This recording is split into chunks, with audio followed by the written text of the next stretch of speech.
नमस्ते साथियों, एक बार पुनः आप सभी का स्वागत है सीजी एडीओ के इस आजीविका खंड में। आज जो हम बात करने वाले टॉपिक है वह है एमसीक्यू प्रैक्टिस है। अभी तक से जो टॉपिक हम चर्चा कर चुके हैं उन टॉपिक पर कौन कौन से सवाल बन सकते हैं उनको एक बार देख लेते हैं, क्योंकि पहला हमारा एमसीक्यू प्रैक्टिस के काफ़ी दिन भी हो गए हैं, काफ़ी सारे क्लासेस हो गए हैं। तो आइए हम अब तक से जो टॉपिक डिस्कस किए थे उन टॉपिक्स पर रिलेटेड क्या क्या एमसीक्यू आए हुए हैं और क्या क्या आ सकते हैं, उन सभी एमसीक्यू को हम यहाँ पर सॉल्व यहाँ पर कर लेते हैं। सबसे पहले देखें यहाँ पर जो है पहला और मोस्ट इंपॉर्टेंट है राष्ट्रीय पशु रोग नियंत्रण कार्यक्रम। इसे हम NADCP बोलते हैं, national animal disease control programme. क्या बोलते हैं? National animal disease control programme की शुरुआत हुआ। बताइए, कमेंट करके बताइए इसका आंसर क्या होगा।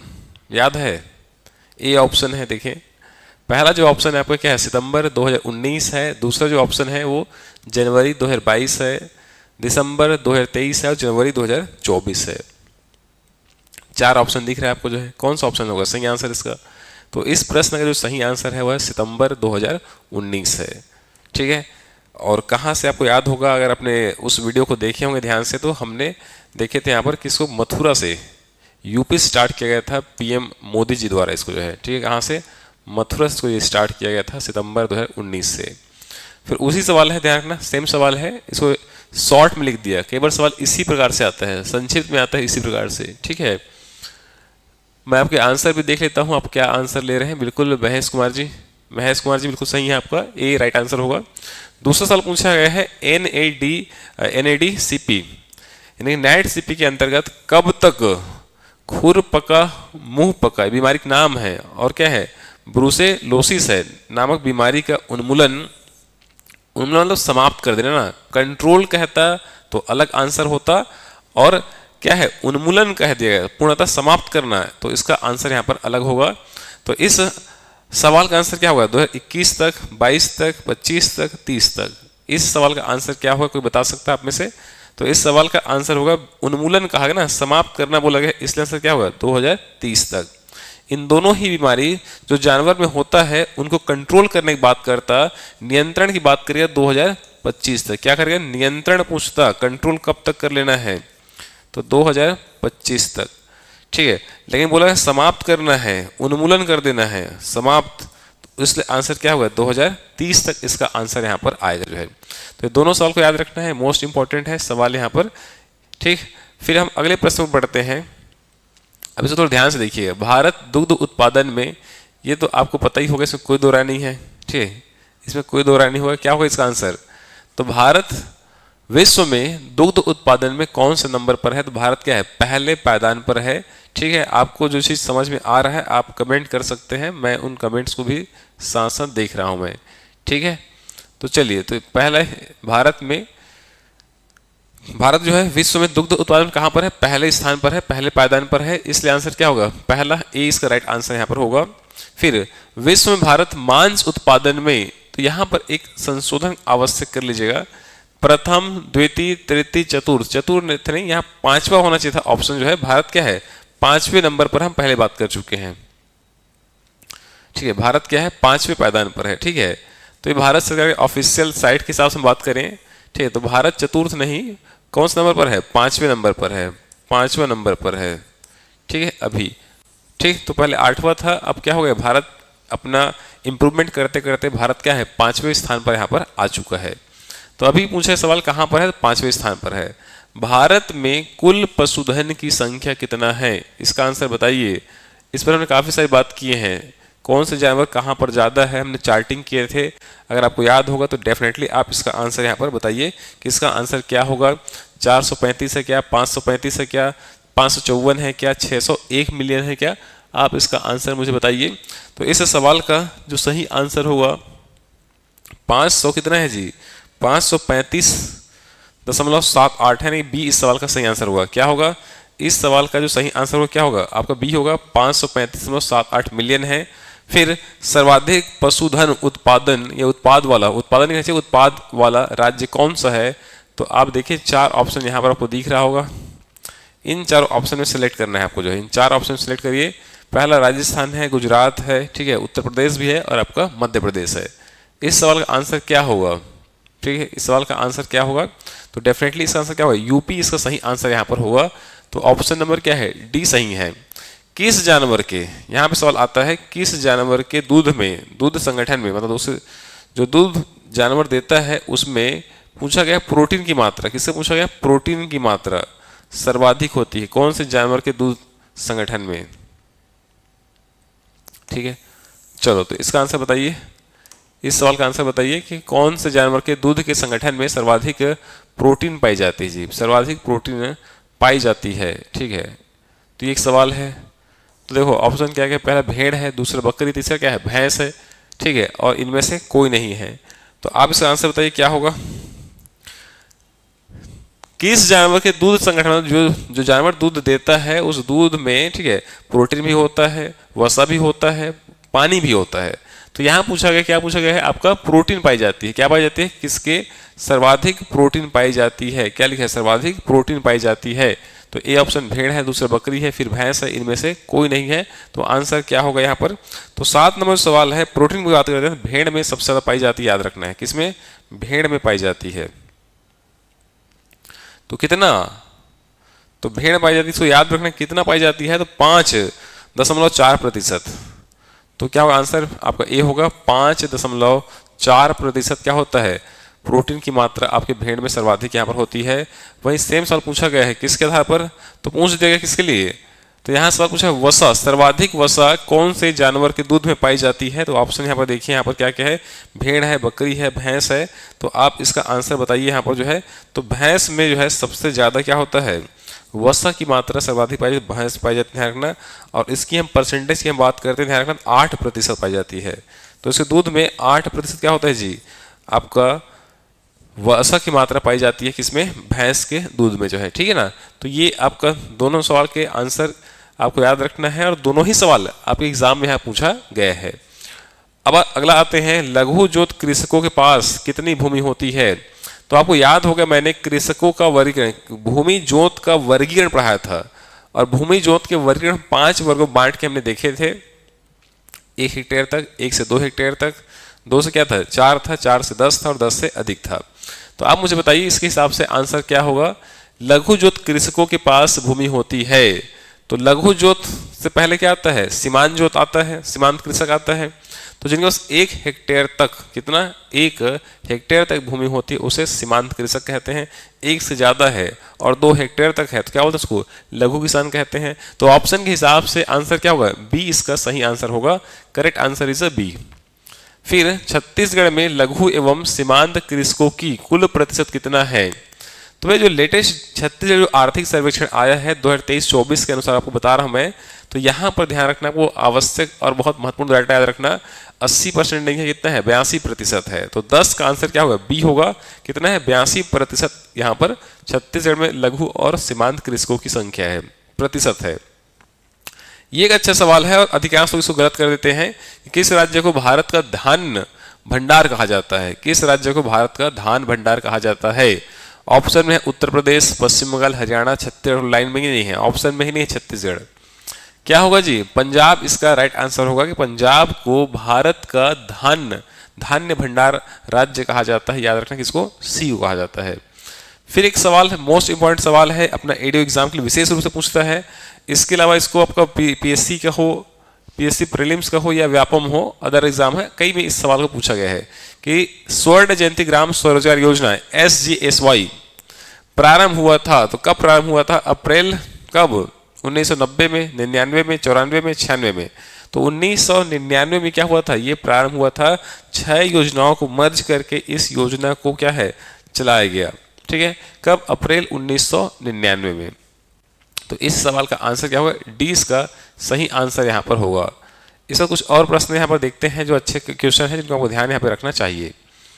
तो नेक्स्ट क्वेश्चन है स्वर्ण जयंती, ठीक है, स्वरोजगार ग्राम स्वरोजगार योजना कितने पूर्ववर्ती योजनाओं को विलय करके प्रारंभ किया गया? तो अभी जस्ट कुछ टाइम पहले आप बताया आपको जो कितने 6 पूर्व में संचालित योजनाओं को यहाँ पर क्या है? विलय करके इसको चलाया गया। कब? अप्रैल 1999 में। तो एक सवाल आ जाता है कौन कौन सी योजनाएं हैं, तो अगर आपको याद होगा तो बता सकते हैं। पहला क्या था, IRDP है, ट्राइसेम है, डॉकरा है, सिट्रा है, MWS है, मिलियंस वेल्स स्कीम है, और गंगा कल्याण योजना है। ये 6 हो गए। कौन सा IRDP है, ठीक है, ट्राइसेम है, डॉकरा है, सिट्रा है, ठीक है, MWS है, मिलियन वेल्स स्कीम है, और गंगा कल्याण योजना है, GKY गंगा कल्याण योजना है। तो इन 6 योजनाओं को मर्ज करके इस योजना को चलाया गया अप्रैल 1999 में। फिर हम बात करते हैं अगले प्रश्न की बात करें यहाँ पर, तो ट्राइसेम तो training of rural youth for self employment का संबंध है। तो पहले तो अगर आपको इसका पूरा नाम याद होगा तो ऐसे आंसर निकाल लेंगे, और नाम याद नहीं होगा तो आपको तुक्का मारना पड़ेगा। तो इसका आंसर क्या होगा, देखिए यहाँ पर, तो आंसर क्या होगा इस सवाल का, इस आंसर जो होगा ध्यान रखना, ठीक।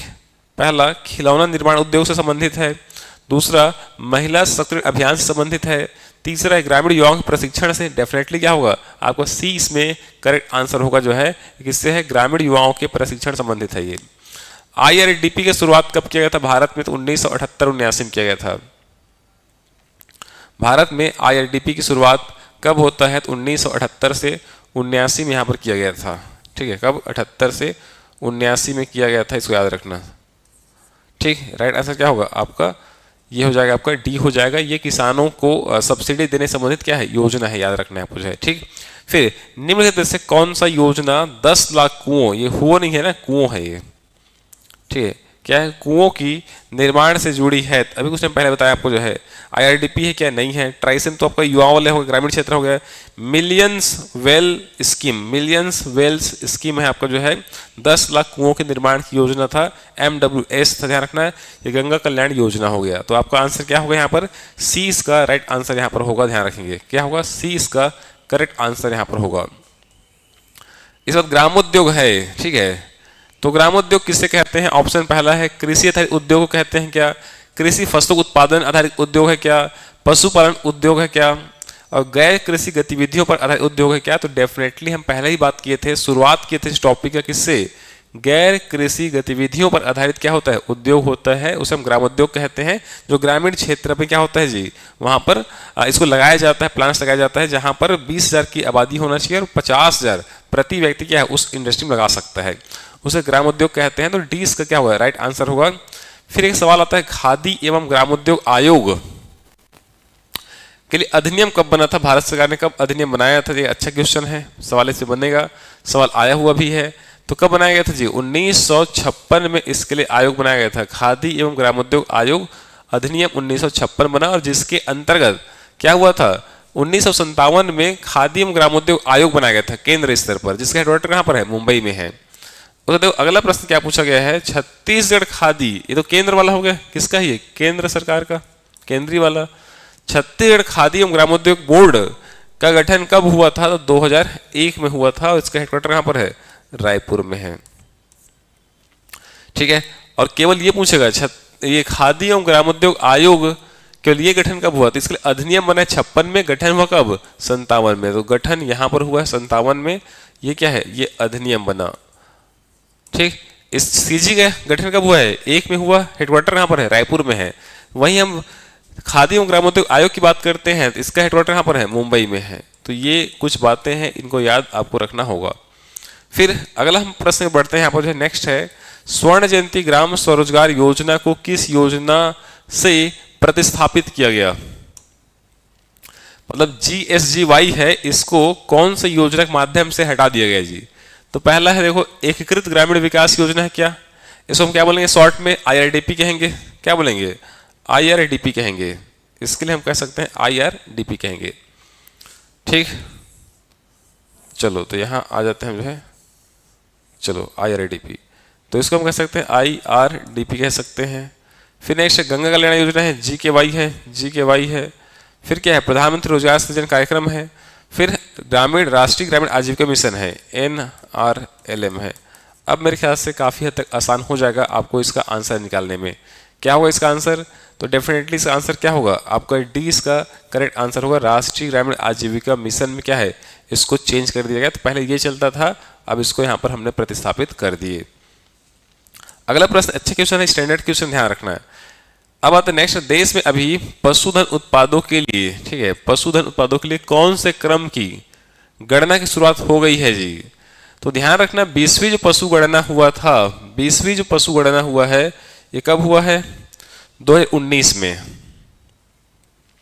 2019 में, ठीक है, 2019 में, ठीक है।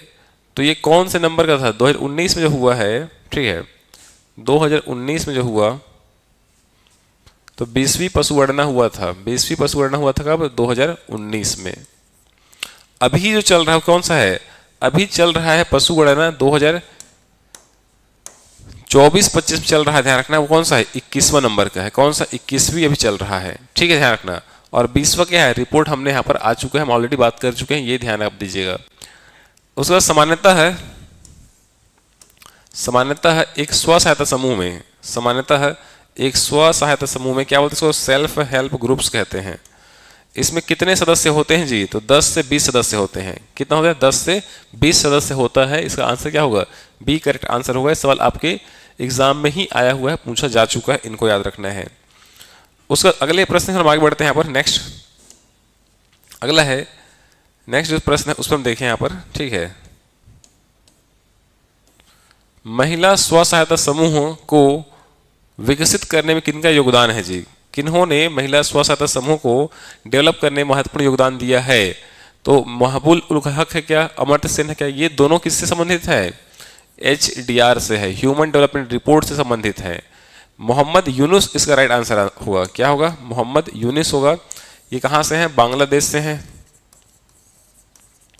बांग्लादेश से हैं। और महिला स्व सहायता समूह को इन्होंने काफी फोकस किया, इनके कारण क्या हुआ? क्या हुआ? महिला स्व सहायता समूह का विकास काफी तेजी से दुनिया में हमको देखने के यहाँ मिलता है। और इसलिए इनको 2006 में शांति के नोबेल पुरस्कार दिया गया। इसको जो है, इनको शांति के नोबेल पुरस्कार मिल चुका है। किनको? मोहम्मद यूनुस को। कहाँ के हैं? आपके बांग्लादेश के। फिर हम बात करें, सवाल आया हुआ है यहाँ पर जो है, सवाल क्या है कि स्व सहायता समूह के कोष का निरीक्षण कौन करता है? ग्राम सभा, ग्राम पंचायत, ग्राम संगठन, इनमें से कोई नहीं। तो जो स्व सहायता समूह होता है, सेल्फ हेल्प ग्रुप होता है, उनके जो कोष होता है उसका निरीक्षण करता है ग्राम संगठन द्वारा किया जाता है। ध्यान रखना, ग्राम संगठन उन्हीं जगहों पर बनता है जहाँ 5 से अधिक क्या होता है? 5 या 5 से अधिक स्व सहायता समूह होता है। 5 से नीचे अगर स्व सहायता समूह होते हैं गाँव में, तो वहाँ पर ग्राम संगठन की स्थापना नहीं होती है। तो इस सवाल 26 का आंसर क्या होगा? आपका सी इसका करेक्ट आंसर होगा। फिर सवाल नंबर है आपका सेल्फ हेल्प ग्रुप। देखो कई बार सवाल को ना ऐसी बोलता है, शॉर्ट में लिख देता है, संक्षिप्त में SHG बोल देगा। सेल्फ हेल्प ग्रुप को अपने नजदीकी बैंक में कौन सा खाता खुलवाना होता है? देखो चीजें छोटी सी है, तथ्य है, यदि आप उन तथ्यों को ध्यान नहीं देंगे तो प्रश्न के गलत होने के चांसेस बहुत ज्यादा बढ़ जाएगा। तो आपको इस बात को ध्यान रखना है कि हर छोटी छोटी जानकारी है उनको हमको नोटिस करना है, उनसे रिलेटेड MCQ पूछा बिल्कुल जाएगा। और जब आ जाता है, हम सडनली जब प्रश्न देखते हैं एग्जाम हॉल में, तो चीज़ें हमसे वहाँ बन नहीं पाता है। अगर बनते बनते क्या है, गलत चीज़ को हम टिक लगा आ जाते हैं। तो आपको इस बात का ध्यान रखना है। कौन सा खाता है? बचत खाता खोला जाता है, ठीक है। तो नज़दीकी बैंक में जो सेल्फ हेल्प ग्रुप होते हैं मोस्टली क्या खोलते हैं? बचत खाता यहाँ पर खोलते हैं, सेविंग अकाउंट खोला जाता है। एक ग्राम संगठन में, एक ग्राम पंचायत में 5 से कम स्व सहायता समूह संचालित है, तो वहां पर कितने ग्राम संगठन होंगे? तो अभी जस्ट बताया हूं, कमेंट में बताइए इसका आंसर जो है। 28 नंबर सवाल का आंसर बताइए, जस्ट कुछ टाइम पहले बताया हूं। 1 होगा, 2 होगा, 3 होगा, कोई नहीं। तो क्या होगा बताइए आप कमेंट करके। 29 का आते हैं। स्व सहायता समूह के पदाधिकारी होते हैं। कौन कौन स्व सहायता समूह के पदाधिकारी होते हैं? पहला है सरपंच है, अध्यक्ष है, उपाध्यक्ष है, कोषाध्यक्ष है। तो सही कूट का चयन करना है। आजकल व्यापम में कुछ इसी तरह सवाल पूछ रहा है। तो लास्ट टाइम जो वार्डन एग्जाम हुआ है, ठीक है, हॉस्टल वार्डन एग्जाम हुआ है, वहां पर कुछ इसी टाइप के सवाल ज्यादातर देखने हमको मिल रहा था। तो सवाल जो है पहले 1 लाइनर आता था, अब 1 लाइनर हो जरूरी नहीं है। सेंटेंस वाला पूछ रहा है आजकल जो है, यस कोड वाला सवाल पूछता है, कुट वाला सवाल पूछ देता है। आपको इन सभी तरीकों के प्रश्नों से आपको परिचित यहाँ पर होना होगा। तो देखें कौन कौन सा होगा। सरपंच तो नहीं होता जी, अध्यक्ष होता है, उपाध्यक्ष नहीं होता, क्या होता है? कोषाध्यक्ष होता है। तो क्या होगा? 2 और 4 कहां पर देखें? हाँ, तो सी से क्या होगा? करेक्ट आंसर क्या होगा? सी होगा, 2 और 4 राइट आंसर होगा। फिर छत्तीसगढ़ में खाद्य सुरक्षा, छत्तीसगढ़ में खाद्य सुरक्षा अधिनियम कब पारित किया गया है? 10 में, 11 में, 12 में, 13 में, तो 2012 में पारित किया गया है। और छत्तीसगढ़ भारत में अपने नागरिकों को खाद्य सुरक्षा का अधिकार देने वाला भारत में पहला राज्य बना, जबकि राष्ट्रीय स्तर पर खाद्य सुरक्षा अधिनियम कब बनता है? 2013 में बनता है। तो देश के केंद्रीय सरकार से 1 साल आगे है कौन? छत्तीसगढ़ यहाँ पर आगे है। उसका आगे बढ़ते हैं, जो है नेक्स्ट आता है 31वां नंबर सवाल में देखें, देश में हरित क्रांति के समय कौन पीएम थे? प्रधानमंत्री कौन थे? तो लाल बहादुर शास्त्री, मोरारजी देसाई, नंदा जी और आपके इंदिरा गांधी। डेफिनेटली से कोई दो राय नहीं है, हम पहले ही पढ़ चुके हैं इस टॉपिक में। हरित क्रांति में कौन थे जी? इंदिरा गांधी यहाँ पर कौन थे? प्रधानमंत्री थी। कृषि वैज्ञानिक कौन थे? एम एस स्वामीनाथन थे भारत में। और वहीं पर मंत्री कौन थे? तो सी सुब्रमण्यम कृषि मंत्री थे। इन सब की चर्चा कर चुके हैं। अगर चीज़ों को भूल रहे हैं, फिर से जाके आप स्पीड बढ़ा के आप उसको रिवाइज कीजिए। चीज़ों को जितना ज़्यादा देखेंगे, नोट्स बनाएंगे, उतना ही ज़्यादा चीज़ें याद होगा। तो नेक्स्ट प्रश्न देखते हैं, छत्तीसगढ़ के युवाओं के कौशल विकास का अधिकार अधिनियम किस वर्ष बना? तो ये मैं जानबूझ डाला हूँ इसको, है ताकि आप इसको जान सके, करंट का सवाल है। तो ये भैया युवाओं को कौशल प्राप्त करने का अधिकार दिया गया कब जी? 2013 में बनाया गया। कब? 2013 में। तो 2013 में स्टेट गवर्नमेंट ने राज्य के युवाओं को, जो 14 से 44 साल के होते हैं, उनको भैया उनके पसंद के क्षेत्र में निःशुल्क कौशल प्रशिक्षण सरकार यहाँ पर देता है। आपने कई आजीविका महाविद्यालयों का नाम यहाँ पर देखा होगा। आजकल आजीविका महाविद्यालय क्या है? पहले केवल दंतेवाड़ा में खोला गया था। लाइवलीहुड कॉलेज कहाँ पर? दंतेवाड़ा में खोला गया था। अभी सभी जिलों में क्या है? इसके सेंटर चल रहे हैं, जहाँ पर आपको आवासीय प्रशिक्षण दिया यहाँ पर जाता है। अगला है, किस क्रांति को विश्व का सबसे बड़ा सहकारी आंदोलन माना जाता है जी? तो ये ध्यान रखना, श्वेत क्रांति को है, दुग्ध क्रांति है, ऑपरेशन फ्लड है। सी इसका राइट आंसर होगा। 33 का आंसर सी होगा। एक सवाल है, भारतीय कृषि अनुसंधान परिषद की स्थापना कब की गई है? तो 16 जुलाई 1929 को ही किया गया है। कब? 16 जुलाई 1929 को। ए इसका करेक्ट आंसर यहाँ पर होगा। फिर अगला प्रश्न है, इंपीरियल काउंसिल ऑफ एग्रीकल्चर किस संस्था का पूर्व नाम है जी? कौन संस्था का? ए बी सी डी है। आप देख के निकाल सकते हो, उसमें बता चुका हूँ क्लास में, हम ऑलरेडी कर चुके हैं। इंपीरियल जगह में आई कर दिया गया, इंडियन कर दिया गया, तो भारतीय कृषि अनुसंधान परिषद। डी इसका करेक्ट आंसर यहाँ पर होगा। ठीक है, क्या होगा? डी इसका करेक्ट आंसर होगा। तो ये आप ध्यान रखना है, भारतीय कृषि अनुसंधान परिषद का ही नाम है। चलो नेक्स्ट आते हैं, इनमें से कौन सा खरीफ फसल नहीं है? नहीं बोला गया है। कौन सा खरीफ फसल नहीं है, ये पूछा गया आपसे सवाल। जरा देख के बताना। कपास है, मूंगफली है, सरसों है, मक्का है। तो बाकी सभी खरीफ फसल है, एक फसल नहीं है। कौन सा नहीं है जी? सरसों यहाँ पर रबी फसल, ध्यान रखना है। ठीक, क्या है? सरसों रबी फसल है। बाकी कपास, मूंगफली, मक्का किस में आते हैं? खरीफ फसल में यहाँ पर आते हैं। ये ध्यान दीजिएगा। भारत में हरित क्रांति के सफलता के प्रमुख कारक कौन से थे? किसानों की कुशलता था क्या? समय पर मानसून आ गया क्या? उन्नतशील बीजों का प्रयोग द्वारा और हरी खाद का उपयोग द्वारा? कौन सा आएगा इसमें आंसर? इसको थोड़ा कॉन्सेप्चुअल प्रश्न बोलते हैं, थोड़ा अच्छा स्टैंडर्ड क्वेश्चन पूछते हैं, बोला जाता है। एक बार देख के बताइए इसका आंसर क्या होगा। 37, क्वेश्चन नंबर 37 का आंसर क्या होगा? तो क्वेश्चन नंबर 37 का जो आंसर ध्यान रखना वो क्या होगा? तो यहाँ पर सवाल का आंसर बन जाएगा किसानों की कुशलता नहीं होगा, डेफिनेटली सी होगा। उन्नतशील बीजों का प्रयोग, क्या होगा? उन्नतशील बीजों का प्रयोग होगा। 37 का आंसर हो जाएगा सी होगा। फिर हम बात करते हैं 38 में, मिश्रित कृषि में सम्मिलित है। मिश्रित कृषि में सम्मिलित है तो विभिन्न फसलों को योजनाबद्ध तरीके से उगाना, खरीफ और रबी फसलों को उगाना, कई तरह के फसलों को उगाना तथा पशुपालन भी करना और फलों और सब्जियों उगाना। तो कृषि के साथ साथ कृषि से जुड़ा कोई दूसरा व्यवसाय करते हैं तो उसे कहते हैं मिश्रित कृषि कहते हैं। इसलिए आंसर आपका सी यहाँ पर करेक्ट होगा। तो फसलों के साथ साथ आप पशुपालन करते हैं उसे कहते हैं मिश्रित कृषि कहते हैं। पूछा गया सवाल है एडीओ एग्जाम का, सी करेक्ट आंसर होगा यहाँ पर। हरित क्रांति को सफल बनाने में कौन सा कारक सर्वाधिक महत्वपूर्ण था? अति सिंचाई, हरी खाद, हरी वनस्पति। तो डेफिनेटली क्या होगा? हाई यील्ड वैरायटी होगा, उच्च उत्पाद वैरायटी प्रोग्राम था। सी करेक्ट आंसर होगा। एक ही चीज को घुमा फिरा के अलग अलग तरीके से पूछता है, इतना ही हमको समझना है। इतना भी अगर बना पाएंगे तो डेफिनेटली क्वेश्चन आपसे बनने की, इसमें कोई दो राय नहीं कि नहीं बनने वाली स्थिति बन जाए, आपसे डेफिनेटली क्वेश्चन क्या है? बनेगा। अगला आता है धारणीय कृषि से क्या आशय है। देखो कुछ चीजें एमसीक्यू सॉल्व करते हैं तो जो चीज क्लास में नहीं हो पाता है वो चीज एमसीक्यू माध्यम से हम पता चल जाता है कि हाँ ये फैक्ट था जो हमारे क्लास में छूट गया था, उनको आपको ध्यान देना है, ऐसा हो जाता है। तो एमसीक्यू को मस्ट आप वॉच करिए, उनसे जो फैक्ट अगर कुछ नया लग रहा है आप अपने जो नोट्स बनाए होंगे, शॉर्ट नोट्स बनाए होंगे, उसमें एड ऑन भी करिए साथ साथ।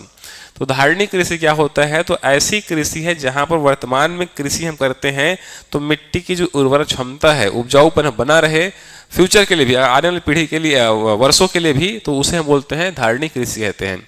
तो भूमि का इस प्रकार प्रयोग किया करना कि उसकी गुणवत्ता क्या है, यथावत बनी रहे, तो आने वाले वर्षों के लिए क्या है वो बना रहे, उसे हम कहते हैं धारणीय कृषि कहते हैं।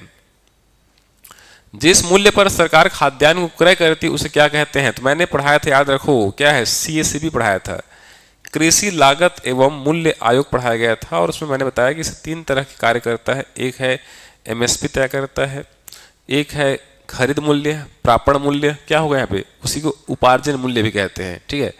प्रोक्यूरमेंट प्राइस याद है, और एक बताया था जारी कीमत बताया था, इशू प्राइस बताया था। तो यहाँ पर इस सवाल का आंसर क्या होगा? D होगा, उपार्जन मूल्य पर सरकार ये खाद्यान्नों की खरीदारी यहाँ पर करती है। फिर राष्ट्रीय डेयरी रिसर्च इंस्टीट्यूट कहाँ पर है भैया? ये हम पढ़े थे श्वेत क्रांति में, श्वेत क्रांति पढ़े हैं, श्वेत क्रांति 2.0 भी हमने पढ़े हैं, तो वहाँ पर इसका जिक्र आया था। तो नेशनल डेयरी रिसर्च इंस्टीट्यूट है आपके करनाल हरियाणा में है, ठीक है। और फिर कृषि मशीनीकरण से कौन कौन से हानि हो सकती है? कृषि मशीनीकरण से कौन कौन से हानि हो सकता है? तो पहला बेरोजगारी के भय रहता है डेफिनेटली जो है, दूसरा पूंजी का अभाव, भाई पैसा अगर नहीं होगा तो अब कृषि मशीनीकरण हो नहीं सकता है, और D ऑप्शन दिया गया है छोटे और बिखरे खेत है। तो जो छोटे और इस तरह जो खेत होते हैं, स्मॉल साइज के जो लैंड होते हैं, वहाँ पर कृषि मशीनों का आप अच्छे से इस्तेमाल यहाँ पर नहीं कर पाते हैं, तो इसलिए इसका आंसर क्या होगा? सभी होगा, उपर्युक्त सभी। भारत में सर्वप्रथम पशुओं की पशुधन की गणना किस वर्ष हुआ था? ध्यान, 1919 में हुआ था, और प्रत्येक कितने 5 वर्ष में पशुधन की गणना यहाँ पर होती है। तो देखो सवाल कितने वर्ष के अंतराल में पशुओं की गणना होती है? तो 5 वर्ष के अंतराल में पशुओं की गणना यहाँ पर होती है राष्ट्रीय स्तर पर। फिर राज्य ग्रामीण आजीविका संवर्धन जो बोर्ड बनता है, उसके अध्यक्ष कौन होता है? हम पढ़े थे, याद रखना कौन बनता है? तो यहाँ पर मुख्यमंत्री क्या होता है? इसका अध्यक्ष होता है, याद रखना। ये बिहान कार्यक्रम के अंतर्गत हमने पढ़े थे इसको, किसके अंतर्गत? बिहान कार्यक्रम के अंतर्गत हम इसको पढ़े थे। उसका बिहान का उद्देश्य क्या है? तो जो राष्ट्रीय स्तर पर ग्रामीण, ठीक है, राष्ट्रीय ग्रामीण आजीविका मिशन बनाया गया है, उसी का जो छत्तीसगढ़ वर्जन है, जो छत्तीसगढ़ में राष्ट्रीय ग्रामीण आजीविका मिशन है, उसको हमारे राज्य में जिस नाम से चलाया जा रहा है उसका नाम क्या है? बिहान है। तो बिहान का उद्देश्य क्या है? कौशल उन्नयन भी है, वित्तीय समावेशन भी है, इंफ्रास्ट्रक्चर अवेलेबिलिटी भी करना है। तो क्या होगा आंसर? इसका D होगा, उपर्युक्त सभी इसका करेक्ट आंसर यहाँ पर हो जाएगा। फिर 48 में आते हैं, छत्तीसगढ़ राज्य ग्रामीण आजीविका मिशन यानी कि बिहान का अर्थ क्या होता है? सवाल पूछा गया है, ध्यान रखना। तो क्या अर्थ होगा? सवेरा, नया सवेरा होता है। बिहान का मतलब नया सवेरा। तो इस सवाल का राइट आंसर क्या होगा जी? आपका C इसका करेक्ट आंसर यहाँ पर हो जाएगा। फिर स्व सहायता समूह के पंचसूत्र में शामिल नहीं है, कौन सा ऐसा ऑप्शन है जो स्व सहायता के जो पंच फार्मूला है, पंचसूत्र होता है, उसमें शामिल नहीं है? तो एक बार देखें ऑप्शन में क्या क्या है। तो सुशिक्षित समूह, नियमित बैठक कराना है, नियमित बचत करना है। तो ये सुशिक्षित समूह क्या है? जो 6 अतिरिक्त सूत्र होते हैं स्व सहायता समूह, उसमें शामिल है, मेन 5 में शामिल नहीं, ध्यान रखना। तो इसलिए 49 का आंसर ए होगा। स्व सहायता समूहों के क्रियाशीलता हेतु पंच सूत्रों का पालन किया जाता है। इस पंच सूत्र में निम्न में लिखित में से कौन से सूत्र शामिल है? पंच सूत्र बोला 5 सूत्रों में बोला गया है। तो नियमित बचत डेफिनेटली शामिल है। क्या है? नियमित बचत क्या है जी? शामिल है। नियमित दस्तावेज संधारण भी शामिल है, और नियमित आंतरिक लेन देन भी शामिल है। लेकिन आपके नशा मुक्ति 5 के अलावा एक्स्ट्रा वाले में, अतिरिक्त वाले में है। सुपोषित समूह क्या है जी? ये 6 जो अतिरिक्त जो सूत्र है उनमें शामिल है, मुख्य 5 सूत्र में शामिल नहीं है। तो आपका 1, 3 और आपका 5, तो 1, 3, 5 C इस सवाल का करेक्ट आंसर यहाँ पर होगा। 1, 3, 5 होगा C। अगले प्रश्न बढ़ते हैं, स्व सहायता समूह हेतु मुख्य रूप से कितने सूत्र का पालन करना होता है जी? तो 2 है, 5 है, 4 है, 3 है। कितना होगा? डेफिनेटली आपका 5 सूत्रों का पालन करना अनिवार्य होता है, आवश्यक होता है। स्व सहायता समूह है तो कुल कितने सूत्र टोटल पूछा गया है, तो 5 धन 6 बराबर कितना होगा जी 11। तो 11 सूत्र इसका सही आंसर हो जाएगा। फिर खादी एवं ग्रामोद्योग आयोग की स्थापना किस वर्ष किया गया, तो ये राष्ट्रीय केंद्रीय स्तर पूछ रहा है ना, सेंट्रल लेवल पूछ रहा है, तो ऑप्शन के हिसाब से 56 57 लेना है। 56 में अधिनियम बना और 57 में स्थापना हुआ, तो 56 57 इसका करेक्ट आंसर यहाँ पर हो जाएगा। ठीक है, अगला जो प्रश्न है खादी एवं ग्रामोद्योग आयोग, ये भी पीएससी का आपका व्यापक सवाल है, ध्यान रखना यहाँ पर। तो खादी एवं ग्रामोद्योग आयोग किस मंत्रालय के अधीन काम करता है, ये सवाल भी आपके एडीओ एग्जाम में आ चुका है। तो आप देखें कृषि मंत्रालय है क्या, आपके वन मंत्रालय है क्या, या एमएसएमई है क्या, तो डेफिनेटली क्या होगा एमएसएमई होगा, सूक्ष्म लघु एवं मध्यम उद्योग मंत्रालय के अधीन काम करता है आपका ये आयोग, काम करता है सेंट्रल लेवल पर। फिर सीड भी आ गया, small industrial development bank of India है, ध्यान रखना। और सीडबी का गठन कब किया गया था, कब हुआ था, तो ऑप्शन देखो 90 में, अप्रैल 90, जून 90, मई 91 और जुलाई 1990 है। तो इसका आंसर क्या हुआ, डेफिनेटली तथ्यात्मक है, 2 अप्रैल क्या है जी 1990 को इसकी स्थापना हुआ था सिडबी का, small industrial development bank of India कहते हैं हम इसको जो है।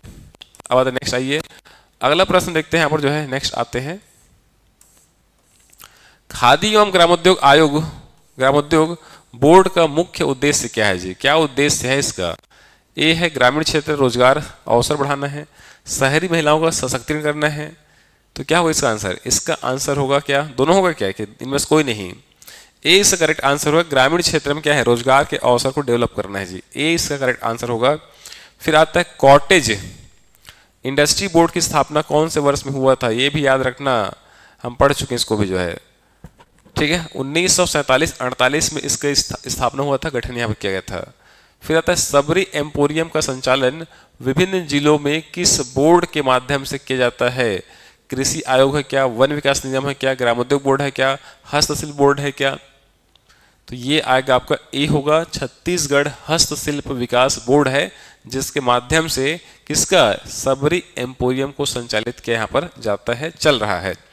छत्तीसगढ़ माटी कला बोर्ड, ये पीएससी के अदर एग्जाम में पूछा गया, ध्यान रखना, आपके व्यापक में भी आया हुआ है। छत्तीसगढ़ माटी कला बोर्ड का गठन कब किया गया है, तो ये सवाल है आपका 13 अगस्त 2012 को इस बोर्ड की गठन किया गया है, छत्तीसगढ़ माटी कला बोर्ड की गठन यहाँ पर किया गया है, इसको आपको ध्यान यहाँ पर रखना है। फिर छत्तीसगढ़ खादी एवं ग्रामोद्योग बोर्ड का मुख्यालय कहाँ स्थित है, कुछ टाइम पहले ही मैंने आपको इसका आंसर बताया हूँ, आप इसका आंसर कमेंट करके मुझे बताइए, आप कमेंट करके मुझे बताइए इसका आंसर क्या होगा।